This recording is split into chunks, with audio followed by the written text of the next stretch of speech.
Welcome back to Breakfast Central. Thank you for joining us this morning. It's time for us to review the front pages of the newspaper. We have with us our very own. I'm wondering, came empty-handed. I'm wondering where the Christmas rice is. Abdulateef Ahmed is here with us. Good morning, Abdulateef. Thank you for joining us. Good morning. Christmas. Merry Christmas. Merry Christmas is not for mouth. You come with jollof. You come with chicken. You come with turkey and juice. You have to wait for Salah. Salah, he didn't give me ram too. I did. I mean, I did you give me? We were probably not around on that day, but I came in with a lot of edibles. Is what you call me, Gaskia. He's a truthful person, and he wouldn't lie on such matters of meat. Okay. We're happy to have you join us. Merry Christmas to you. Now let's start off with the front pages of the newspapers. I wonder. I'm sure a lot of the papers will be filled with Merry Christmas wishes, wishes and messages. Definitely. And then I know a newspaper that in their metro section they'll start talking about. Many men like me because of my shape in Nollywood. When newspapers have dry news days, that's when they're not going to interview celebrities. No, you know the funny thing. Those interviews have been conducted a long time ago. Okay, so you just put them on the list. They say, who did you interview? Okay, bring down. Let's put it. So, but we're not like that. We're news media. We have you covered. We have everything for you. So, but let's get straight to the point. Can we have the front page of this Nigeria? Yeah. Yes. Let's look at what the headlines are saying on this Nigeria. This Nigeria Christmas, says the headline, the front page, screaming there. I'm committed to religious freedom, says Tinubu. Akpabio Wike, governors, others preach unity. Adamawa governor Pintiri grants pardon to death row inmate Sunday Jackson and others. Let's take that, Abdulateef. From the Twitter page, the X page of the presidency, wishing Nigerians a Merry Christmas. And Mr. President was also saying that Nigeria is committed to religious freedom. He tagged the President of the United States, who has nothing to do with Nigeria. Was that really necessary from the handlers of the President's official Twitter account? He's wishing Nigerians a Merry Christmas and you're tagging President Donald Trump. What do you make of it? And the fact that there was a bomb blast in Maiduguri yesterday. I hope this is not the beginning of a pattern, because Maiduguri has been spared a lot of the insurgency in the past few years. We've witnessed relative calm and peace in Maiduguri, and to see this dastardly act in the mosque yesterday, it's quite unfortunate. First, I didn't see the tweet on X. However, if he actually did that, it is a misplaced thing. It was unnecessary. It was unnecessary because he is speaking to Nigerians and not the United States. That is one. Secondly, it is sad that we're experiencing this again during festivities. But it's a pattern for terrorists and especially Boko Haram to target the moments where people are most joyous, when people are celebratory and all that. They target periods like this. For more effect. For more effect. So while everybody is, on the excited side, they're trying to wreak a lot of havoc and emotional turmoil, and pain to people. And again, they're attacking the mosques now. There's a chance that, considering the amount of information we had ahead of this celebration, the deployment of policemen, and security agencies across, the state, you cannot cover everywhere. So I'm sure they must have looked at the grounds that are impregnable for them, and then they thought a soft target like the market, like the mosque, was easy for them, and they did what they did. I hope the perpetrators get apprehended and severely punished. We have too many of them who will commit a lot of crimes and then later come to say they are repentant this and repentant that. Left to me, when these terrorists are caught, they should be caught between bullets and shrapnels. Treated like the terrorists that they are, not this non-kinetic carrot and stick approach. Let's remove the carrot. Stick is all that's left. To knock them. Yeah. Because the carrot is obviously not working. Absolutely. I believe we have our correspondent, Sagir Ibrahim, joining us this morning. Good morning, Sagir. Can you hear us now? Good morning, Olive. I can. Good morning, Benga. Good morning. I wish. And of course, good morning, Abdulateef in the studio. Good morning. I wish, Sagir, that you had heard the behind-the-scenes conversation that Joe was having with you. Absolutely hilarious. He was admiring your looks and wishing you a Merry Christmas. Absolutely. Perhaps he could repeat it for me to hear. Joe, would you like to do that? First of all, Olive, ravishing. You look ravishing. Oh, thank you. I'm blushing. Merry Christmas to you and yours from me and mine. Definitely. Again, please go ahead with your report, please. Thank you very much. I sense jealousy. First of all, it's Christmas. Joe, don't rush me. It's Christmas. Exactly. Secondly, like I said, it's Christmas. The reason for the season is sharing love, unlike what Joe is doing in the studio. But then I'm at the Transforming Church right now. I will be taking you around, of course, to show you what the environment is looking like right now. I would really love to go into the church to show you what the environment looks like. It's a lot of gyration. It's a lot of celebration. And of course, we'll be hearing definitely from some of these members of this church. But before then, I want to show you the lovely looking ushers who are here and protocol staffs who are here. You can see them looking lovely. Merry Christmas, guys. Definitely. I'll be speaking to some of you. Let's start with you. Good morning. Good morning. Yes, indeed, the camera is right there. Good morning. Let's start with your name. Good morning. My name is Luana. You're smiling. Today is Christmas. Tell us. I know the reason for the season, but share with us. Well, the reason for the season is all happiness, joy with family and friends.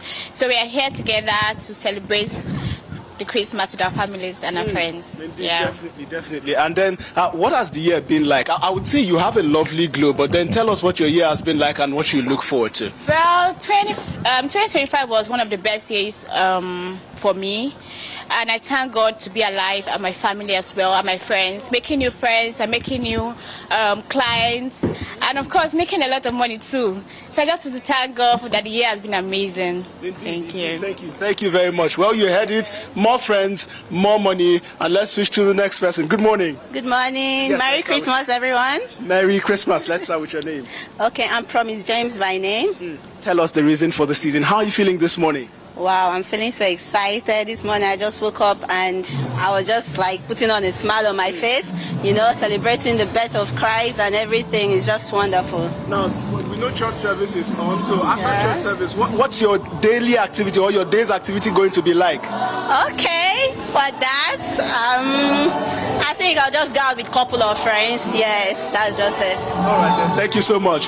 Well, Olive, Joe, and of course Benga in the studio. For me, a day like this, I would usually expect a bosom friend of my mom. I call her Mama Celestina because Mama Celestina has for the past 25 years never failed to bring Christmas rice and Christmas chicken. You see those chicken fingers and the feeling that it gives when you're eating it and you struggle with it. I'm really reminiscing on that feeling this morning and I'm missing it. But then I'm out here sharing the season with individuals here in the church. Perhaps I should be speaking to others who are attending right now. Good morning. Yes, we are live on News Central at the moment. Perhaps you should start with your name. My name is Greg. Okay, it's Christmas Day. Tell us how you're feeling this morning. Don't worry, I'll hold the mic for you. Everybody, it's quite amazing. It's a great day. Everybody should have joy, have fun. And coming to TTC again, where everybody are vibrant. For sure, it's going to be a vibrant and a very colorful day. All right. It's a season of sharing love. What's your advice and what's your call to not just Christians, but also individuals across the world this morning? As you are sharing the love, don't overshare it. Share it with Christ. Let it be a source of Jesus Christ inside. Thank you so much. Thank you. Merry Christmas. Well, guys, I really want to go on and show you guys more of what's going on here. But then let me take it back to you in the studio to respond. Ask the name of that last uncle that you just interviewed, because that really is the cocoa of the matter. Jesus is the reason of the season. You saying you are celebrating Christmas and you are going to commit sin. Is Jesus there? Did he send you a message? True. And drinking and driving too. It couldn't have been better said, Olive. And also to add to the fact that you're the only person who thought it necessary to wear red and white in the studio, signifying the Christmas colors and the Christmas symbol. What is this? Olive. Benga, Joe, you guys have to catch up because you're slacking, guys. Thank you, Sage. Don't worry, it's fine. I mean, it's one of those things. Being the only lady on the set, I have to represent even when my men are very extremely conservative and they are mature. You know, they are elderly men. They are mature in age. Okay. Sage, thank you. Good one, Sage. And I hope the next time we speak to you, you'll be News Central correspondent in Sambisa Forest. What is good for the goose is good for the gander. But then, Merry Christmas to you, Benga. Merry Christmas. Merry Christmas. Okay, let's go back into the studio and go to the front pages of the papers this morning. It's such a joy to see Christian faithfuls around the country celebrating, and basically, no matter how bad things are, that there's just an essence of joy that people are trying to hold on to. Yeah. On the front page of this Nigerian newspaper, President Bola Ahmed Tinubu says, Christmas, I'm committed to religious freedom, says Tinubu. And then we see the riders there. Akpabio Wike, governors, others preach unity. Adamawa Governor of Interior grants pardon to death row inmate Jackson and others. Christmas came early for Sunday Jackson, whose issue has been discussed not just here in Nigeria, but also on the international scene, with U.S. Congressman Riley Moore speaking about it and using that as an example of how, you know, he referenced Christians being targeted, according to him. Now, Christmas Eve mosque blast kills 5, injures dozens in Maiduguri. This is really sad. Yeah, it's a painful one. Again, we are hoping that those who perpetrated this crime will be apprehended and punished.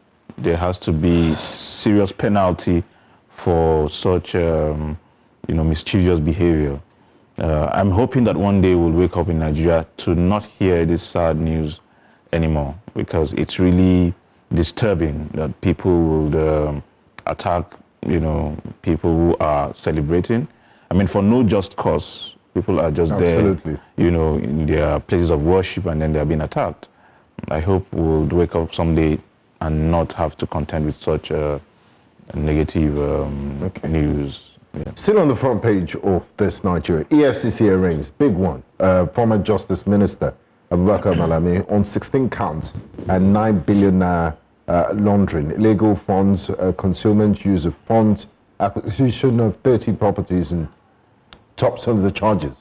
We've been here before, and this has elicited lots of comments from Nigerians across the spectrum. They say, okay, fine, it's good that you're doing this, but he's not the first Nigerian that EFCC has raised charges against. That what happens to persons like Ifeanyi Okowa and the example of Yaya Bello. There's an Ahmed Idris in Kano. And so many of them. If he was a member of the APC, will this be happening? What's your take on this in general, and the general battle against corruption in Nigeria? So generally, I would say the EFCC under the current administration has done impressively well. You see, sometimes Nigerians are very funny in the way they try to evade justice.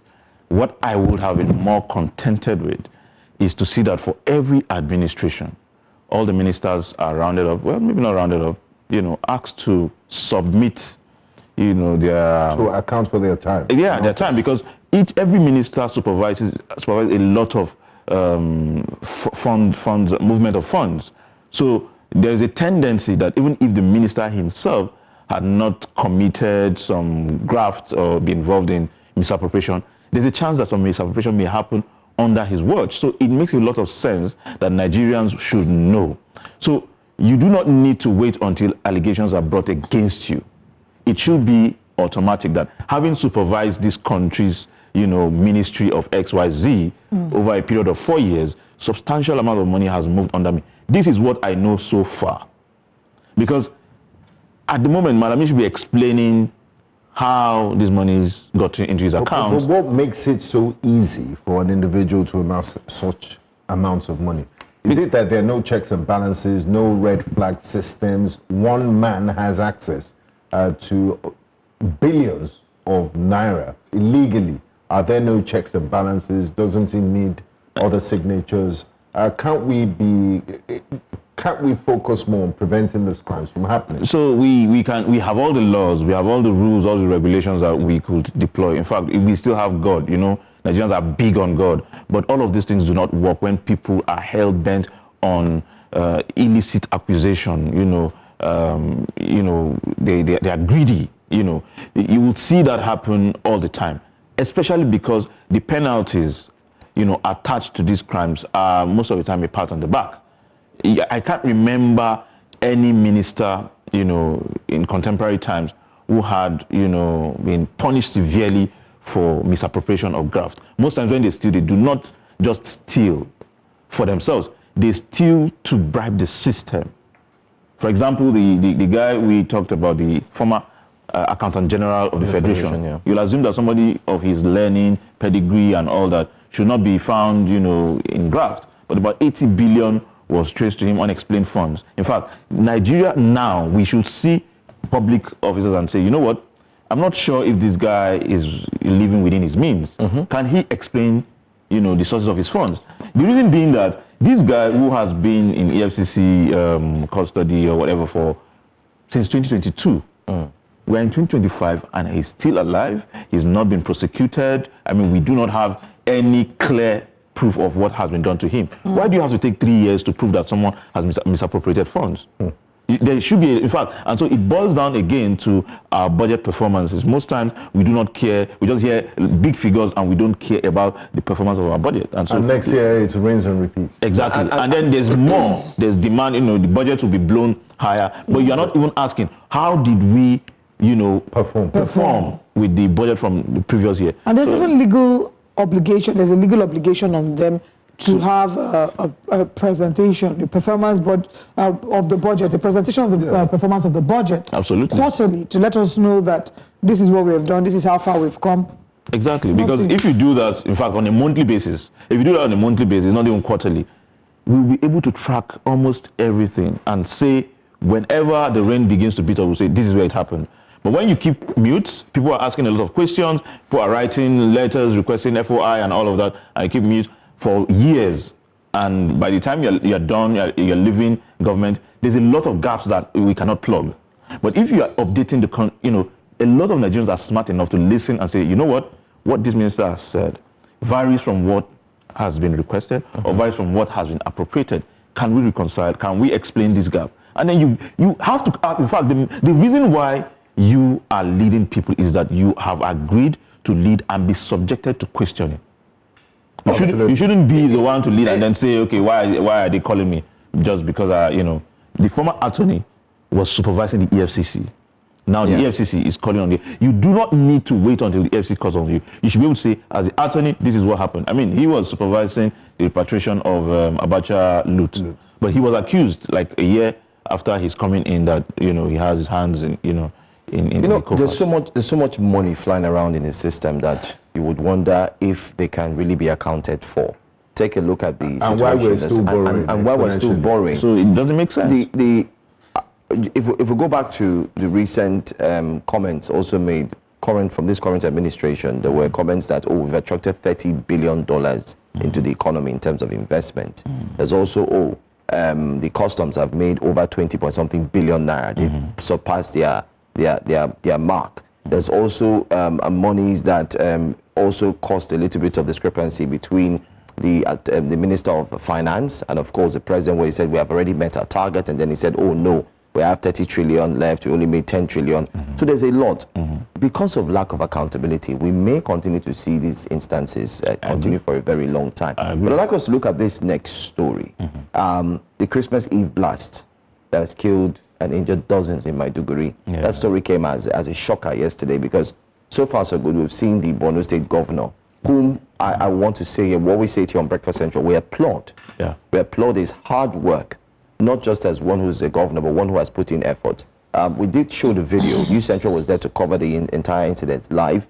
Reporter Mari Kirawa also showed the video of the hospital. We could see that the medical facility, it was well lit. There was light, movements, things were happening, and so on and so forth. But What does this portend again for the northern states, looking at Borno in itself? So, Governor Zulum has been someone who has been working quietly. You will see that he does not believe in, making a lot of noise in the media. But on ground, those who live in Borno State will tell you that there's a lot happening. There's a lot on ground to show governance.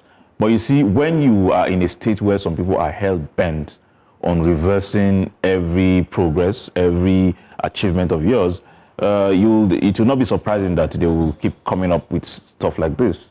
What is most important is how we go after them. When there's a terrorist attack, how do we comb the forest? How do we, snoop around to get those who were involved, those who gave information, those who assisted in any way? How are we able to hold them and penalize them? That is what will discourage the next set of people who would attempt to do such a thing. Okay. Yeah. I want us to quickly go to the Guardian newspaper. We have a few minutes left to the end of the show. Power crisis lingers into Christmas as output averages 3,000 megawatts.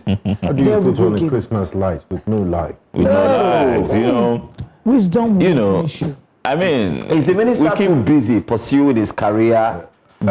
We keep seeing governorship ambition. His political career. Or is he still busy fighting that primate that ordered for 10,000 flutes and the trumpet? We don't even know if he's trying to summon a rapture.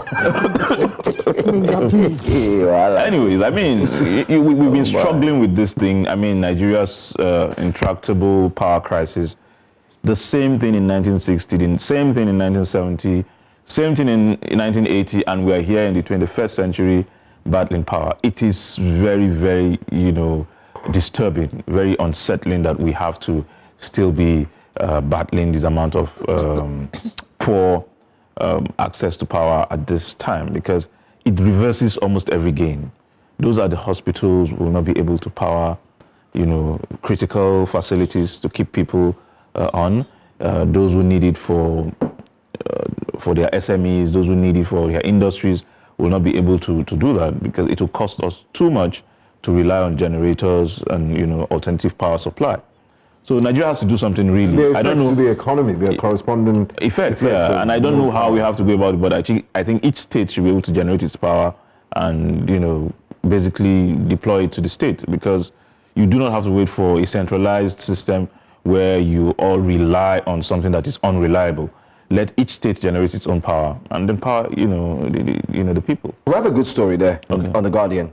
Bottom right corner. ASU, federal government reached Good truce. news. As union accepts Finally. 40% pay increase. So, initially they were saying they're not going to take 40%. It had to be what it is or nothing.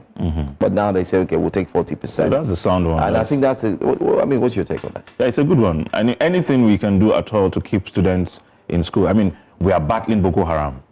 Those who are, hell-bent on reversing educational gains. So anything we can do to push the frontiers to ensure that education, is sustained in the country, it's fantastic. And also quality education. Yes. The people that are imparting knowledge, the lecturers, need a livable wage. Absolutely. For them to be able to carry out their duties. Their research, their impact on the society, and even solutions to our problems. Most of the advanced nations we talk about, solutions that get to fix their problems come mostly from the academia. So if you do not create an enabling environment for academics, you cannot get the best out of them. Absolutely. Yeah. All right, still on the front page, shock as Kano Assembly loses 2 members within minutes. So this was a very, very sad story to read up about. The deceased lawmakers are Honorable Aminu Saad Ungogo, who represented the Ungogo constituency, and Honorable Sarki Aliyu Daneji, who represented the Kano municipal constituency. Their deaths were announced within an hour. The first one was announced, and then the second one. It's really sad to see that. Yeah, it is. And most times Nigerians may want to draw certain explanations for why death happened and all that, but you see, that is not a respecter of persons. It doesn't understand seasons. It just comes, strike wherever it wants to strike. But whatever it is, let us live in ways that our legacies will live after us. People will speak of us because of how we've impacted them, our societies, and all that. Right. So I hope Kano will. I wish them the fortitude to bear this loss. Yeah. Right. Okay, I'll just run through the stories quickly, and then I'll get your thoughts on the last one. Okay. MDAs may forfeit funds over non-compliance with financial reporting rules. Atiku accuses Tinubu of defying Supreme Court judgment on local government autonomy. Tinubu sets up APC committee to heal rifts and mobilize party ahead of 2027. While APC is cleaning house, PDP leaders move to reconcile factions, set up caretaker committee. Do you see that future possible for the PDP? I wish the PDP well, but I do not see the signs that they are really looking to reconcile. In fact, they have allowed certain figures to fester for too long, and it's like you're playing against a stronger adversary, and you're giving your adversary everything to deal with you. That is what PDP is doing. The way it is now, beyond the decamping, the house is not in order. They do not have a coherent strategy. There's nothing they are saying that Nigerians are listening to. A lot of the matters are in courts. Do you think the courts will finally put the house in order? No, the court will not help them because why do you say so? Yeah, because most times when matters go to court, both parties are not looking to reconcile. They are looking to prove who is right. But when and in trying to prove who is right, besides the legitimate faction, at least they put that to rest, and that will be fine. INEC will recognize that faction, and that will help. And it will uphold and give legitimacy to any decision that group or faction has taken. Yeah, that will be it. But that faction will be left to supervise how many states? Fewer states than it used to, be in charge of. So the damage has been done. Absolutely, beyond repair. But does it augur well for our democracy?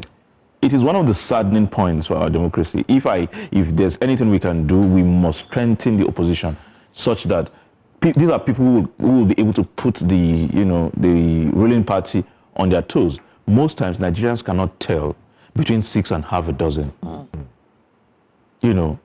Peter looks like Paul most of the time, and then so people will continue not to bother. P-square. P-square, yes. APC has a P and then PDP has a P, so I mean...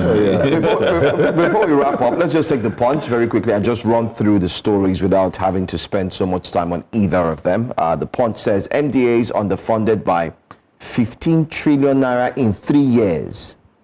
Ministries, departments, and, how are they agencies, functioning? they are underfunded. So where are all the monies going to? That is the question. If you tell me that they are underfunded, the first question I want to ask is, how did the ministry, how did the agency thrive in 1 year? You are not giving us a report of how they survive. What's the budget? How they paying salaries? Are they not part of the budget? Exactly. So how do you explain that? If you are underfunded, you have to explain what you did with the funds that have been provided for you. So I don't think I'm one who will believe some of these things until we're able to run the numbers side by side. NNPC, 12 others fail ICPC integrity tests, meaning that there's no integrity in the NNPC. Yeah, I mean, you could tell but the irony is that one NUPRC won the best performing integrity test. Meanwhile, but the MD was part of the collateral damage, Mr. Benga, that had to resign alongside with Mr. Farouk Ahmed. Yeah, well, these things are not cast in stone. Well, NNPC started something with the Ojulari, the new guy on board, releasing details of the financial situation some level of transparency. But that does not mean it has achieved that level of transparency that Nigerians will be comfortable with. There's more that needs to be done. For example, what's up with Milikari today? Okay, EFCC invited, and all of a sudden there's silence. When you do not answer these questions, it leaves a lot of questions. My question is, how come the EFCC is so fast in the case of Malami, but not fast in the case of Milikari, the White Lion, and so on? The speed in which... Good question. Yeah, that's a good question. Tomorrow is Boxing Day. Yes, we'll unwrap that question. We'll leave it to our audience to decide. Thank you for joining us for our Christmas edition of Breakfast Central. We'll be back tomorrow with our gloves for Boxing Day. Actually, no, that's not the spirit of Boxing Day. It's to unwrap the boxes of the gifts. And I hope you got gifts. And if you didn't get gifts, I hope you are giving gifts to other people. For you all. I will collect it after the show. It's in the form of an advice. Oh. Don't talk to strangers and don't walk around dark alleys at night. Have a lovely day and Merry Christmas. Thank you. See you tomorrow. Thank you for coming. I love you. God bless you. Merry Christmas, Joe. Merry Christmas, Olive. Merry Christmas.